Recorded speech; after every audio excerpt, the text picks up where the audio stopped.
একুশের কবিতা আল মাহমুদ। ফেব্রুয়ারির ২১ তারিখ, দুপুরবেলা রক্ত। বৃষ্টি নামে, বৃষ্টি কোথায়? বরকতের রক্ত।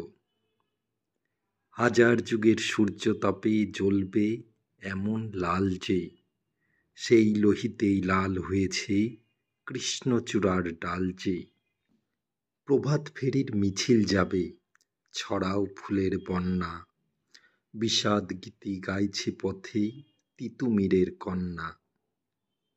চিনতে নাকি সোনার ছেলে ক্ষুদিরামকে চিনতে? রুদ্ধশ্বাসে প্রাণ দিল যে মুক্ত বাতাস কিনতে। পাহাড়তলির মরণ চূড়ায় ঝাঁপ দিল যে অগ্নি, ফেব্রুয়ারির শোকের বসন পড়ল তারই ভগ্নি। প্রভাত ফেরি, প্রভাত ফেরি, আমায় নেবে সঙ্গে? বাংলা আমার বচন, আমি জন্মেছি এই বঙ্গে।